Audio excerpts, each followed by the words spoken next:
भारत माता के, भारत माता के। स्वतंत्रता दिवस के अवसर पर सर्वप्रथम मैं देश के महान सपूत, जिनके बदौलत हमें स्वतंत्रता दिवस हासिल हुआ, वैसे महान सपूतों के श्री चरणों में मैं अपना श्रद्धा सुमन अर्पित करता हूं, उनको श्रद्धांजलि देता हूं। आज के अवसर पे बहुत ही आदर के साथ मैं उनको नमन करता हूं, उनको प्रणाम करता हूं। मंच पर आसीन हम मेरे गुरु रह चुके आदरणीय अखिलेश्वर झा सर, महान शिक्षकगण एवं देश के भविष्य, मेरे प्यारे प्यारे विद्यार्थियों, आप सबको स्वतंत्रता की ढेर सारी शुभकामनाएं एवं बधाई देता हूं। मेरे प्यारे विद्यार्थियों, जब मैं बोलता हूं तो आपका ध्यान चाहता हूं, और ध्यान चाहने का उद्देश्य कुछ ये है कि आज के अवसर पे बोलना, आज के अवसर पे अपने विचार को प्रकट करना अपने आप में सौभाग्य की बात है। हम सब परम सौभाग्य हैं कि हमारे पूर्वजों ने इस प्रकार बलिदान दिया, इस प्रकार कुर्बानी दी कि हम सबको गुलामी की जंजीरों से निकालते हुए खुली आजादी में सांस लेने का मौका मिला। इस नाते भी हम सब परम सौभाग्य हैं। मेरे प्यारे विद्यार्थियों, अभी आपके पास जो जोश है, आपके पास जो करंट है, उस करंट में मैं कुछ जोड़ना चाहता हूं। आप याद करो, आजादी का औ भी नहीं दिखाई दे रहा था। उस समय सरदार भगत सिंह कम ही दिनों तक धरती पे अपना जीवन व्यतीत किए थे। इस उम्मीद में फांसी पे झूल गए, इस देश में मेरे जाने के बाद और भी महान सपूत पैदा होंगे और देश को विकसित बना पाएंगे, देश को परम वैभव पर ले जाएंगे। तो तब की बात थी, हम गुलाम थे, आजादी चाहिए थी। मेरे प्यारे विद्यार्थियों, राजनीतिक रूप से हम आजाद भी हुए, लेकिन आज भी जिस प्रकार से इस मंच से एक चर्चा हुई कि 4-4 पीढ़ियां एक ही लाइन पढ़ती रह गई कि भारत एक विकासशील देश है, तो हमारे पूर्वजों ने हम पर विश्वास किया था। इस अटूट विश्वास किया था और इस विश्वास के साथ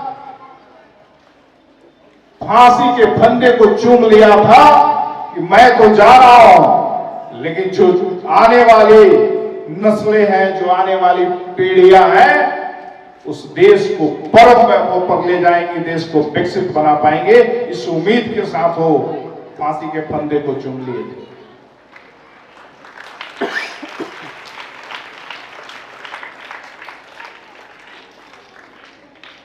आपसे पूछना चाहता हूं, क्या जैसे सरदार भगत सिंह की बात होती है,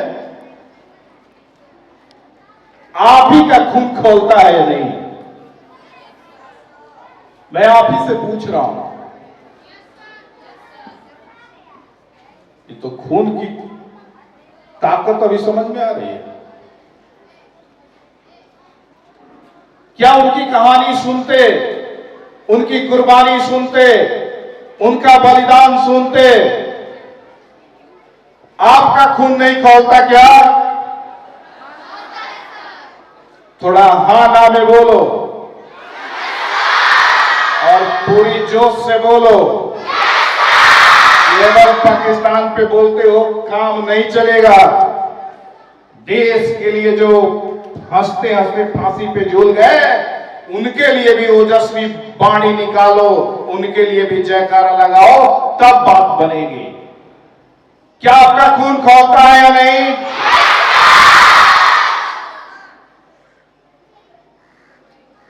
तो विषय स्पष्ट होता है कि खून खौलता है तो आज करना क्या है। उस समय देश को आजाद करना था और आज देश को विकसित करना है।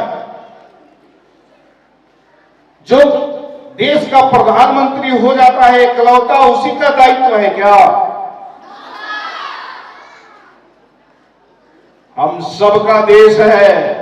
जब हम लिखते हैं तो ये नहीं लिखते कि हमारा देश, मेरा देश महान, ऐसा लिखा जाता है। और इस तरीके का लगाव होना चाहिए अपने देश से और अपने देश को परम वैभव पर ले जाने का हम सबका सामूहिक प्रयास भी होना चाहिए।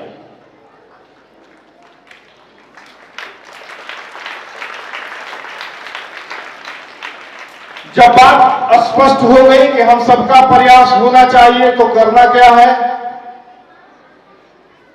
क्या करना है, कोई बता सकता है क्या?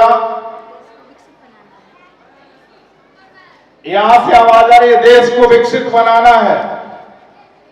तो देश को विकसित कैसे बनाएंगे? देखो, नारा लगाना बहुत इजी, उसको प्लान करके धरातल पे एग्जीक्यूट करना थोड़ा कठिन हो जाता है। जब हम नारा लगाते हैं कि देश को विकसित कौन करेगा, थोड़ा जोश में बोलो, देश को विकसित कौन करेगा? हम करेंगे, हम करेंगे। देश को विकसित कौन करेगा? देश को शिक्षित कौन करेगा? ये बात तो आ गई कि हम ही करेंगे, दूसरा कोई नहीं करने वाला। तो ऐसा नहीं कि पाकिस्तान के बारे में आप ही का चिंतन है और हम लोग का चिंतन नहीं होता है, लेकिन आज देश को विकसित बनाना है और इस नाते हमें रोड मैप तैयार करके उस पर बात करने की आवश्यकता है, उस पर काम करने की आवश्यकता है। मेरे प्यारे विद्यार्थियों, बहुत बड़ा काम करने की आवश्यकता नहीं, हम खुद को सुधारें और अगल बगल कुछ लोगों का दायित्व लें, खुद को शिक्षित बनाएं और अपने पड़ोस में शिक्षा का दीपक जलाएं, तो निश्चित रूप से एक बीमारी पे हम लोग विजय प्राप्त कर लेंगे। और वो बीमारी क्या है? अशिक्षा रूपी बीमारी जो अपने देश में दिखाई देती है, उस पे हम लोग विजय प्राप्त कर लेंगे।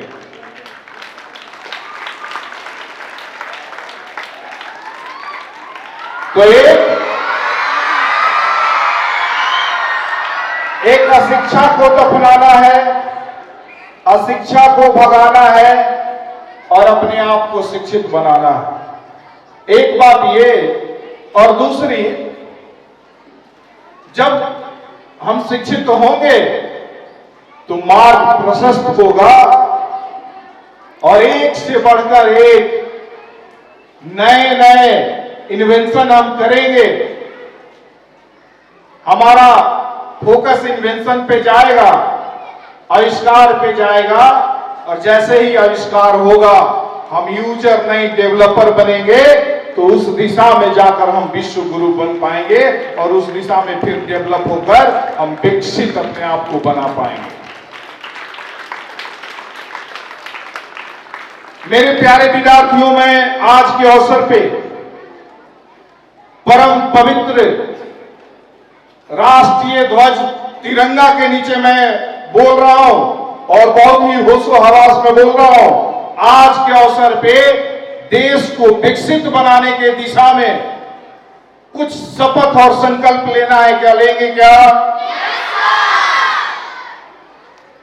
मेरे साथ उस शपथ लेंगे आप? छोटा छोटा संकल्प लेने की जरूरत है कि हमें अपने पेरेंट्स का रिस्पेक्ट करने की जरूरत है। जैसे हम बड़े हो जाते हैं तो एक ऐसी बड़ी समस्या आ रही है कि हम अपने मदर फादर का रिस्पेक्ट करना भूल गए। तो पहला काम क्या करना है? Respect your parents. उसके बाद जो बाहरी ताकतें हैं वो भारतीय संस्कृति पे प्रहार कर रही है और यहां के परिवार को तोड़ना चाहती है, तो दूसरा काम क्या करना है? Respect your family. क्या करना है? और तीसरी बहुत ही महत्वपूर्ण बात, भारत गांव का देश है, हमारा संबंध गांव से है, और जब हम डेवलप होते हैं तो पलायन करके शहरों में चले जाते हैं, गांव पे ध्यान भी नहीं देते, गांव की तरफ देखते भी नहीं। इसलिए respect the land of your village. जिस मिट्टी से आप निकले हो उसका सम्मान करने की जरूरत है, गांव की आदर करने की जरूरत है, गांव के लिए गर्व करने की जरूरत है। यह तीसरा संकल्प है। और चौथा संकल्प, respect your nation. Nation first. जब भी राष्ट्र की बात हो तो उस पर हमें ध्यान देने की आवश्यकता है। अगर ये चार काम करने के लिए हम तैयार हो गए तो निश्चित रूप से मजबूत, सशक्त, विकसित राष्ट्र की नींव हम रख पाएंगे और हमारी आने वाली पीढ़ी विकसित भारत में जी पाएगी। हमारे पूर्वजों ने आजादी के लिए जान दे दी। क्या हम इस देश को आजाद करने के लिए जान दे दिया? क्या हम लोग उत्साह उमंग के साथ इस देश के लिए जी नहीं सकते? क्या अब जान देने की बारी नहीं है, अब जीने की बारी है और दायित्व आप पे है। इसलिए पूरे उत्साह के साथ आपके हाथ में जो काम है उसको आनंद के साथ करिए और वो सफलीभूत होगा तो देश विकसित होगा। इसी आशा उम्मीद के साथ कि आप आने वाले समय में देश को परम वैभव पे ले जाएंगे। चलिए मेरे साथ एक बार ओज के साथ, जोश के साथ जयकारा लगाइए। भारत माता के, भारत माता के, वंदे वंदे। बहुत बहुत धन्यवाद आप सभी।